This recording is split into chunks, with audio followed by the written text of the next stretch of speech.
Hello, mixtresses and mixters. This is mixtressrae, and you're watching Mixtress video. So this is sort of a first-ish impressions because and it's an unfair comparison, as I'm sure that's probably what I titled the video.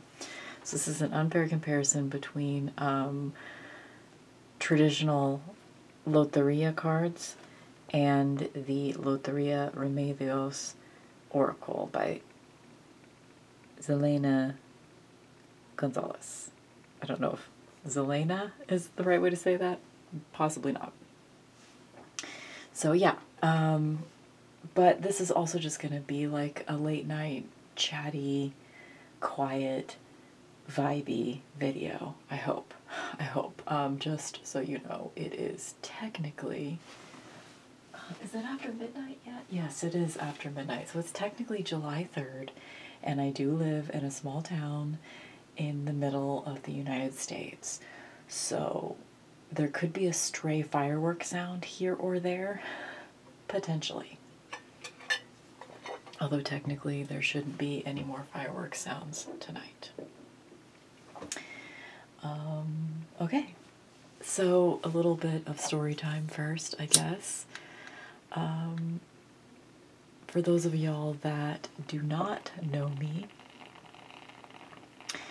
I have had an interesting relationship with tarot and oracle decks. Obviously there's a lot of tarot and oracle videos on my channel, but in the last year or two, I have not been acquiring more tarot and oracle decks overall. I think last year I got like one tarot deck and one oracle deck, if I remember correctly. And this year, this is my first new oracle deck of 2025. And I earlier this year got a tarot deck. So all of that to say, like, I'm not like a regular tarot reviewer anymore, and I don't actually know what's out there right now, like in general. And today, just lately in general, I've been kind of craving art again, craving visual imagery, and that's manifesting in a couple of different ways. But one of them is that today I just decided I'm gonna go to my local big box bookstore and see what's going on in the tarot and oracle section, because I haven't checked it out in a while. And the last couple times I've gone, it's been, several months in between times, but the last couple times I've been very underwhelmed by what's out there right now. And obviously this is not a full representation of what's out there. I'm just looking in my small town at what is available in the local big box bookstore.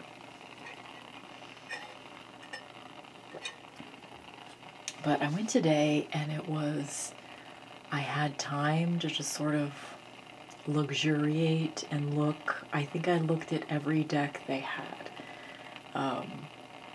Just like seeing what it was and looking at the box, and the majority of what was there, I would say, was unknown to me. So like newer stuff that's come out in the last couple of years that I was not on my radar at all. So that was interesting, but this was the only deck that really caught my eye. Because I bought this Loteria deck several years ago.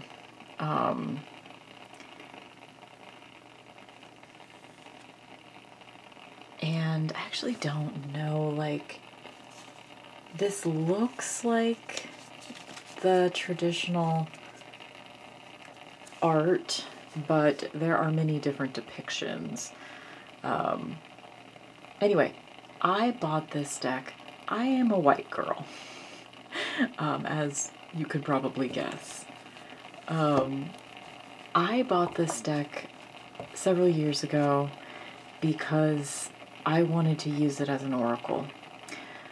But I realized that it felt wrong to use it as an oracle deck because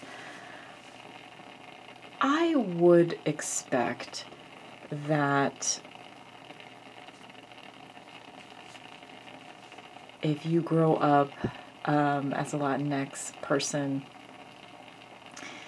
you might have your own meanings for the cards, and I understand not everyone, and even probably it's not common to use them as oracle cards, but I'm sure some people did.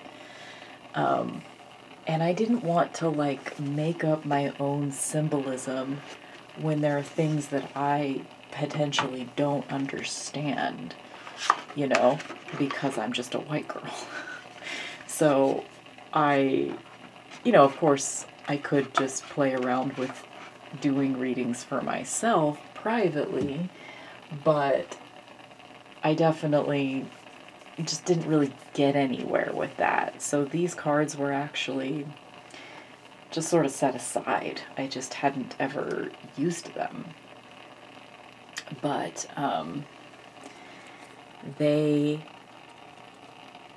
so anyway, when I saw this deck, it was like, oh, this is what I've wanted. This is what I've wanted. Somebody that is not just a white girl like me can actually speak to this symbolism and depict it properly. And so I am really excited to get into this. I just got it today. And I wanted to read you a couple of little parts from the guidebook. All I've done so far is read like the introductory chapters in this guidebook.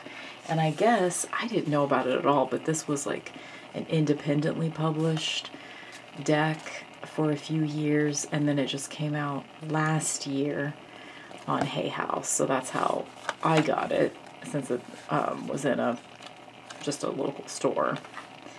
So there's, you know, just your typical, like, you've got some information about La Loteria, and this part I really liked. My aim as a writer is to take a fresh look at our beloved Loteria cards and enter them into the canon of cartomancy, which is just, I'm so glad someone did this. I'm so glad someone finally did this, because I've just wanted it.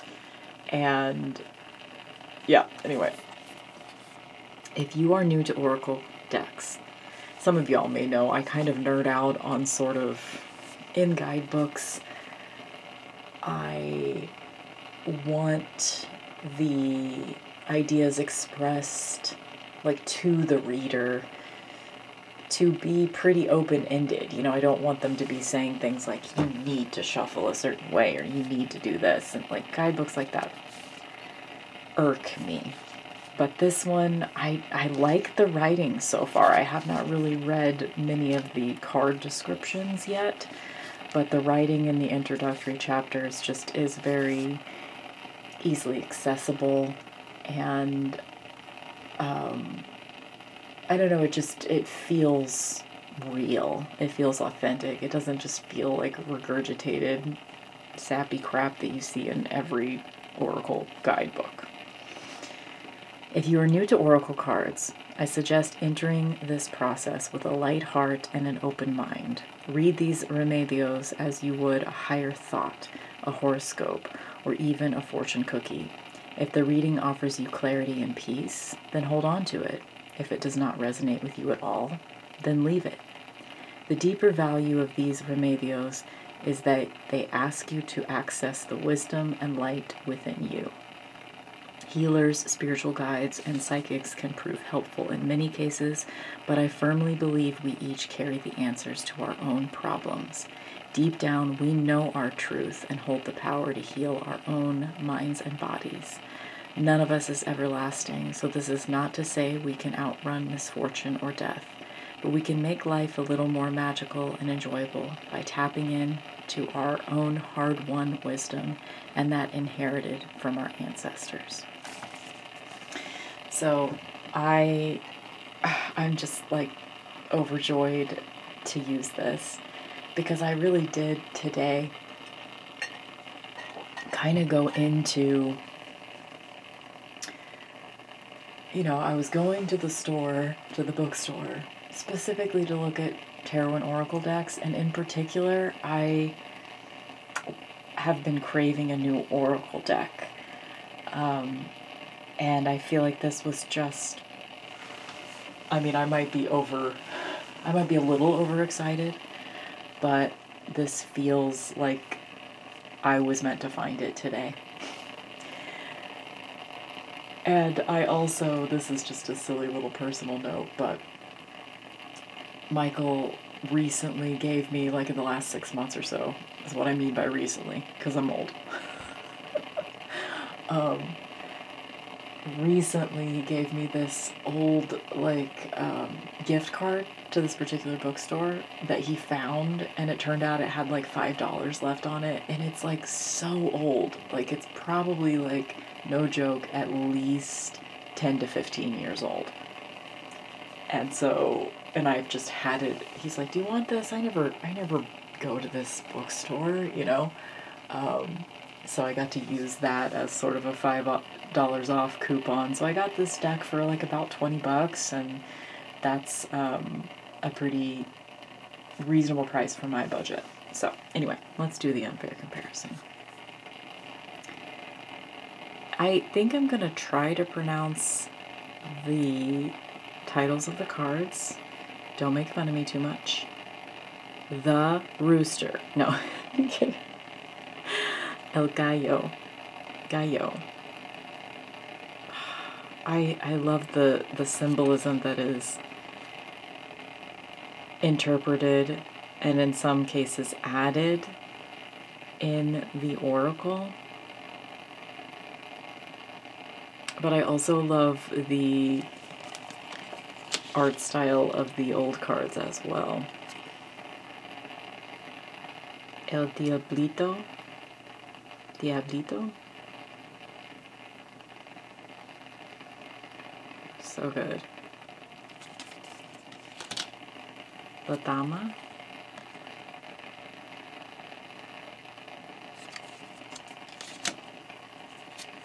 El Catrin. Interesting that, I don't know, just interesting to me. Like, instead of him holding a cigarette, he's holding a rose. Instead of him holding a glove in the other hand, he just has like sparkly rings. El Paraguas. Paraguas?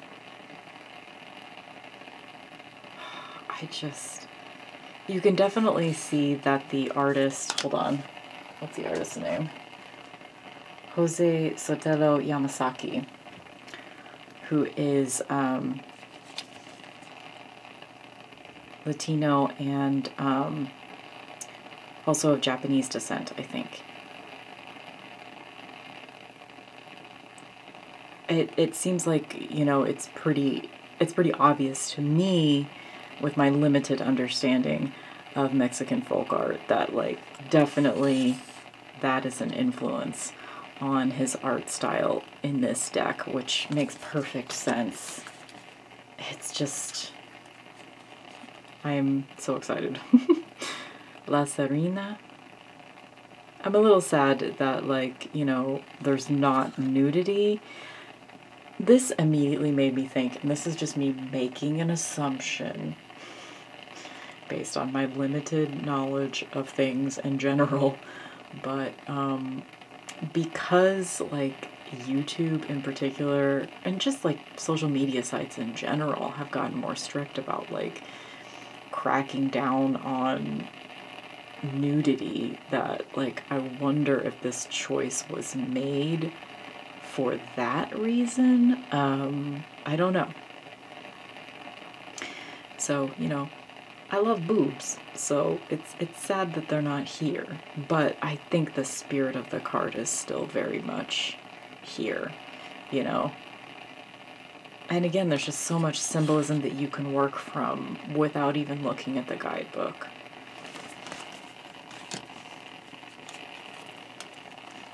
La escalera.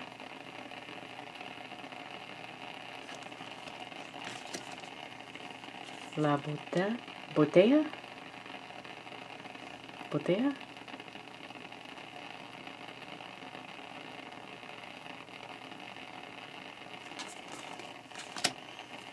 El barril?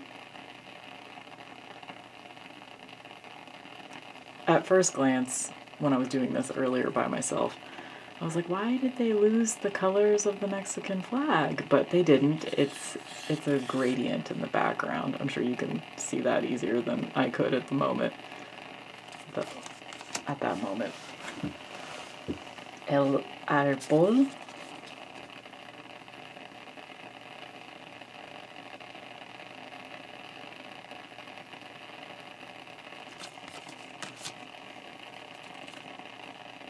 El melón. I do not enjoy the addition of the ants. I mean, I get it, but I don't like it. El valiente. I like that in the oracle, he's holding a book and stepping on a knife. Or is that a machete? I like that because it's almost like I'm a lover, not a fighter. Whereas that's not necessarily the message in the traditional Loteria card. El gorrito.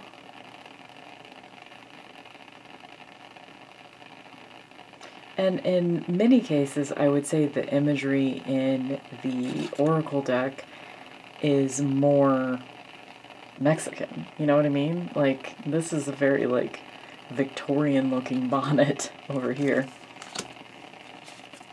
La Muerte. I love it so much. This feels like a very, again, I have a limited understanding of the death positive movement, but it definitely feels like a death positive tarot deck, or oracle deck, which of course it would be, because Latin cultures are very death positive. I would say. I mean, La Pera, La Bandera. Again, I wonder what the choice was to not make it the Mexican flag. I mean, there's a little bit of like faded color, so it's still sort of there. I'd be curious, I'm curious now, since it did start as an indie deck, to see a comparison, if some of the images were changed. El bandolón. El violoncello.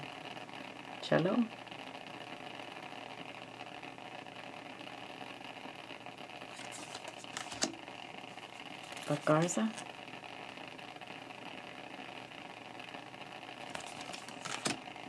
El pájaro. Pájaro. El pájaro.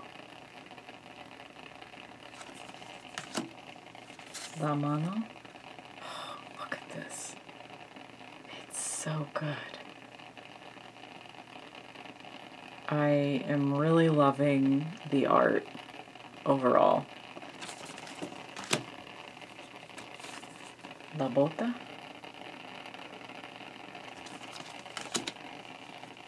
La luna. I still just like, I love the simplicity of this image. It is just iconic, gorgeous. El Cotorro,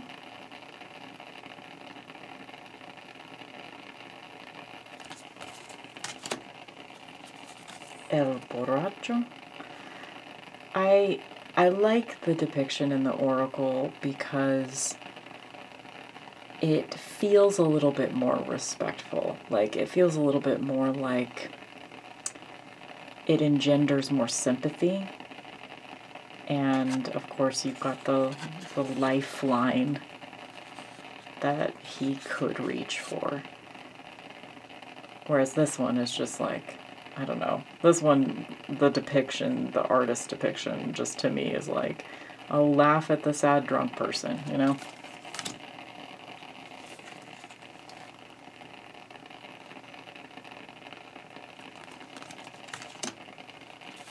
El Corazón.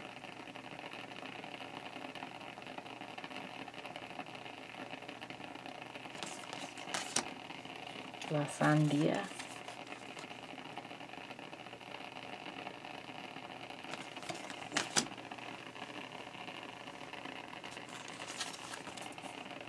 El Tambor.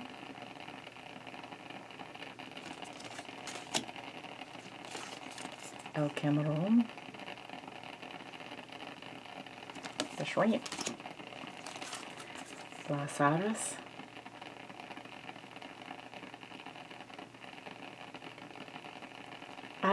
I get what they're doing here.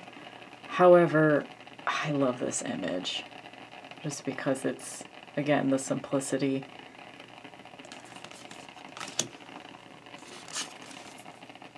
El Músico.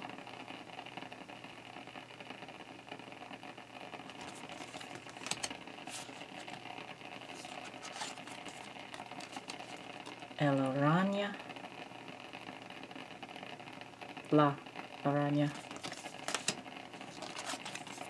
El Soldado. And I get the choice to have the rose instead of a gun. And it says, I'd rather die on my feet than live on my knees.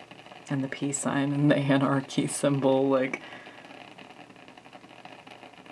it changes the perspective from, like, this one's just kind of like hero, and then this one's more like, I don't know, the vibe just gives me more like,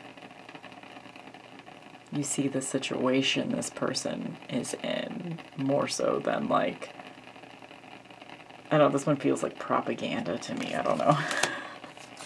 I don't know why. La Estrella. Gorge.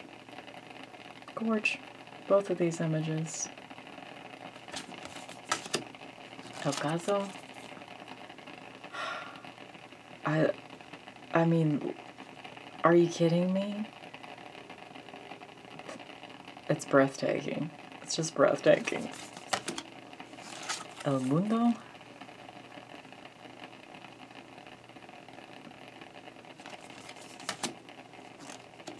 El Apache.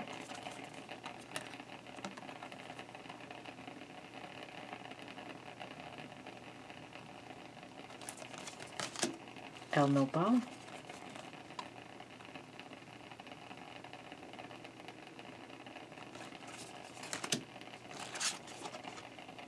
El Alacrán. Alacrán.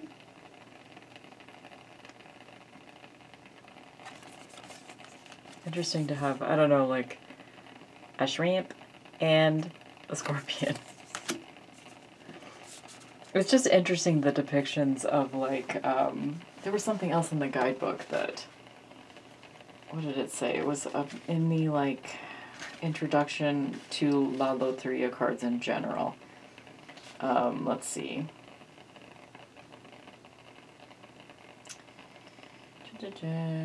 Game boards were mostly drawn by hand back in 1779 when it was first introduced in modern-day Mexico. Mostly drawn by hand, and images vary depending on the artist. Research shows the game possibly evolved from predecessors in Spain and Italy, where people played games of chance for money. While the upper class enjoyed elaborately illustrated game boards that depicted royals and aristocracy, the common people of colonized Mexico drew what they knew, everyday objects like a pan, a boot, or a jug. Plants and animals were included, as were familiar characters. So among the icons in this deck, you'll see a gentleman and a lady, a soldier and a drunkard, a vendor, and a musician. So I like that sort of like depiction of everyday objects, you know. I don't know, it just feels, this Loteria cards in general, but also just this Oracle deck specifically, feel just very grounded, I guess is the right word. I mean, do you see this? Do you see it? Can you see it? It's incredible. I love it. La Campana. El Cantarito. I don't know why I'm saying these, because, like, maybe just so you guys can laugh at my pronunciation. El Venado.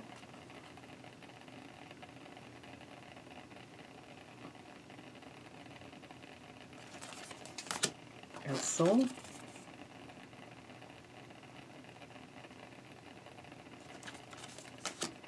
La Corona.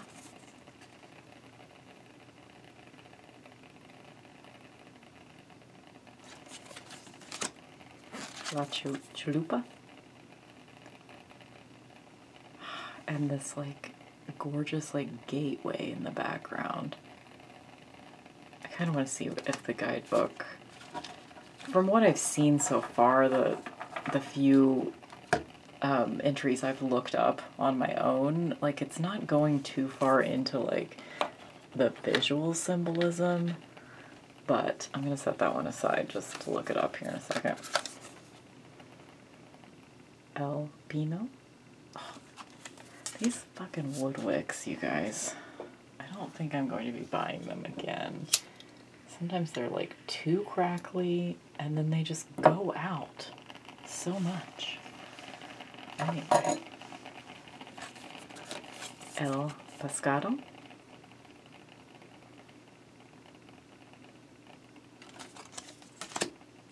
La Palma.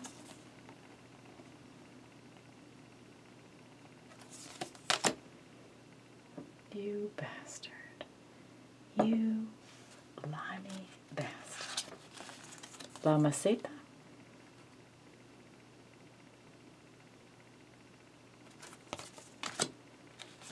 El Arpa. The flower is playing the harp. And the butterfly is singing. And then La Rana. Look at this derpy little guy. I love it. So, I am excited to hang out with this Oracle deck. I don't know. I'm a little, like, slightly underwhelmed by the backs. I wonder if there is, I wonder how these backs were chosen.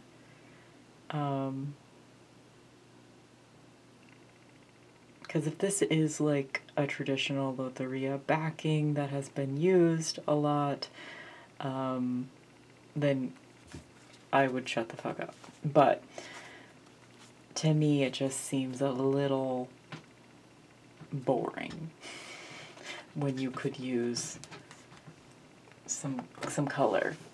But, you know, that's just me. That's just me. And this, you know, fine. Like, this is just a very standard card backing, right? Okay, let me look up La Chalupa in case there's some description of the symbolism. You want to come in? It's getting her claws caught on everything, which means I need to trim them. Okay, this is card number 48.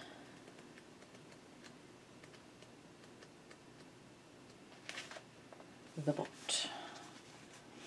guidance, dreams, abundance. So every card entry has 3 keywords, a couple of paragraphs, and then a paragraph in another light. So just basically a few different options for interpretation. You can get up there, babe. It's okay. La Chalupa is bringing you precisely what you need right now, be it beauty, nourishment, or refreshment. Sometimes we reach a standstill in life and we are not sure where to go next or what we need to get there. This can be especially alarming if we find ourselves in strange waters. Not to worry, this boat is coming your way with plenty of options. Remain open to blessings of abundance. When La Chalupa crosses over, it could be carrying a message from the spiritual dimension. Pay attention to any dreams you may have with departed loved ones, or expect the announcement of a new arrival to your family or inner circle. Keep your mind open to any signs that may be trying to reach you from the other side of the water. Getting good sleep, meditating, and keeping a dream journal nearby can all help with this listening process. Could it be that you are rowing upstream unnecessarily? If your situation requires guidance, it may serve you well to set sail or take a trip along the water. Actually, I'm going to be taking a trip on the water this coming weekend. Even sitting along a shoreline or the banks of a river can rejuvenate your outlook. You might also heed the lyrics of the childhood lullaby and remember that gently and merrily is the way to go, because life is but a dream. Okay, so yeah, it doesn't really go into the symbolism here because this looks like a specific gateway, doorway, archway. It almost looks like this could be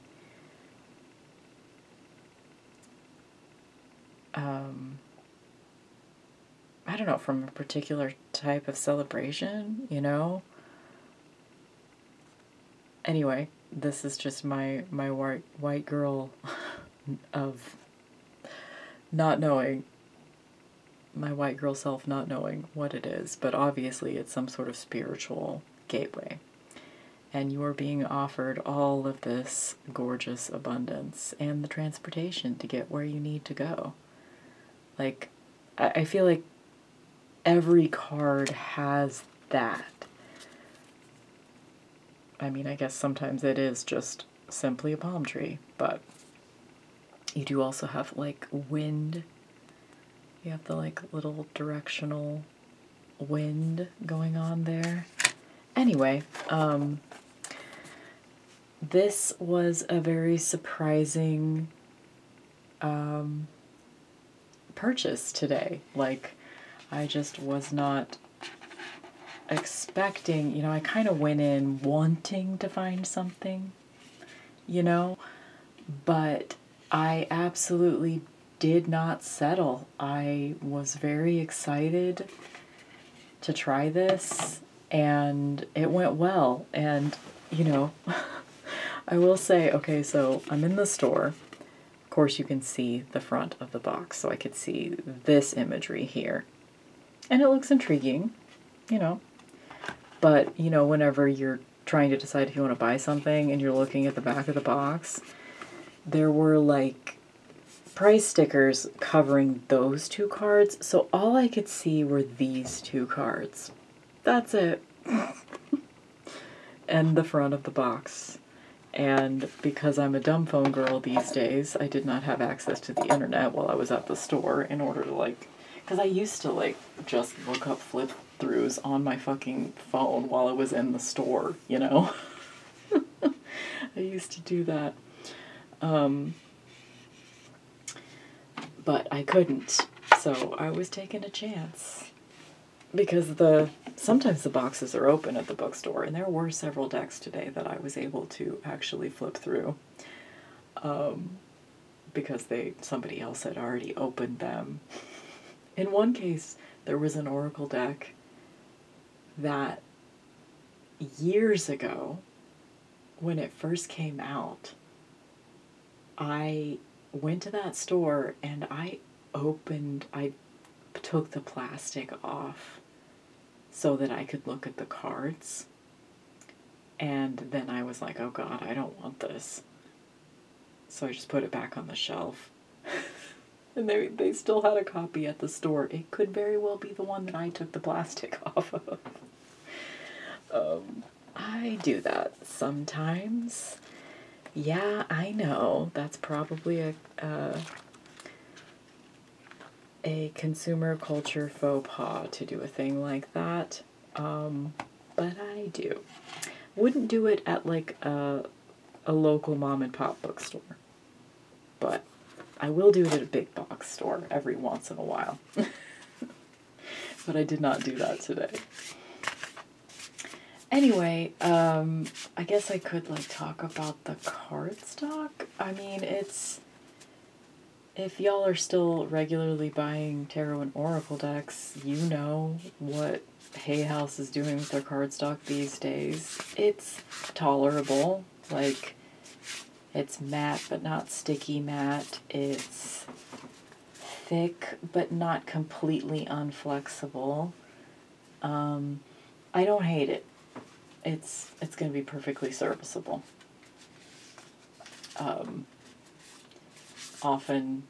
More often than not, that's what I feel about cardstock these days. It's like, perfectly serviceable. Most decks will eventually break in if you use them enough, which is definitely something I experience more now with, I mean, I guess we're just kind of doing chatty time now. I mean, this whole thing has been chatty time, right? I, at this current time in my life, have only, I guess this technically makes 10, I think. I think I have 10 or 11 oracle decks. I don't know exactly, like I'm not actually keeping specific count anymore, but I have 10 or 11 oracle decks now, including this one, and then I have, I think 10 tarot decks. So yeah, I've kind of whittled my collection down quite a bit in the last few years. However, I will say, like, lately I've been having a bit of, I'll say, relapse with my shopping addiction stuff. And so it's been a bit challenging lately, but I have come really far. And one of the things that I have learned recently is that it's been super helpful for me, because part of my problem is not only over collecting and over consuming and spending money that I need for bills on tarot and oracle decks or whatever, you know. My shopping problems are not just limited to tarot and oracle decks. But, what are you doing, child? Just a little gremlin. So, anyway, not only is the overconsumption and the over-shopping and the preoccupation with acquisition of things a problem for me, but the other aspect of it is that I will feel bad, guilt, shame, etc. I will really beat myself up whenever I'm in one of those acquisition phases.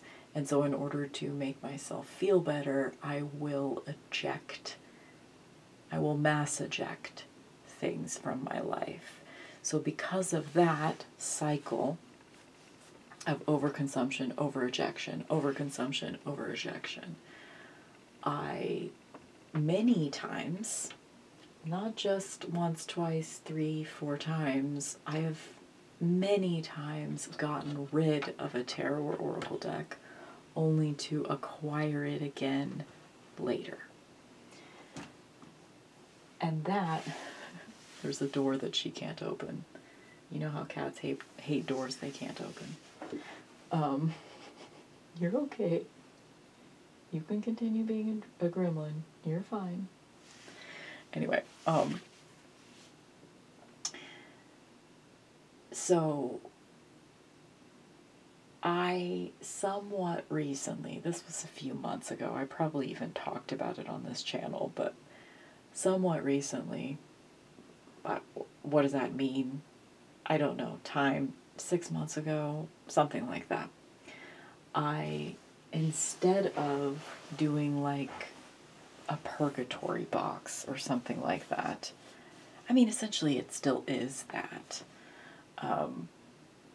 But instead of having that easily accessible, because the place that I stored my purgatory box before was like in the middle of everything. So it was still causing that sort of psychological noise, you know? I decided to start keeping that box in the basement. And basically that box is full of tarot and oracle decks. And I say full of, it's like a medium-sized box. Like it can't fit more than like 15 tarot and oracle decks. So it's not huge, but it is filled with decks that I'm pretty sure I want to get rid of, but I'm not entirely sure. So it is stored in the basement now. Did I say that? I don't know. So that has been a huge help for me. If this is a situation, if my situation sounds familiar to you and you're still kind of struggling, particularly if you tend to eject things sort of compulsively and then later you potentially regret some of those things that you let go of. So I would recommend trying that because I've been able to recover several decks lately that, you know, I kind of wanted again. I kind of wanted to try again. So that's been helpful because that doesn't, when I can get it out of my basement, I don't have to repurchase it. Or I don't have to like agonize about repurchasing it. You know what I mean? So anyway, my battery's about to die, so I'm going to stop this here. But thank you for hanging out with me, and this has been an unfair comparison.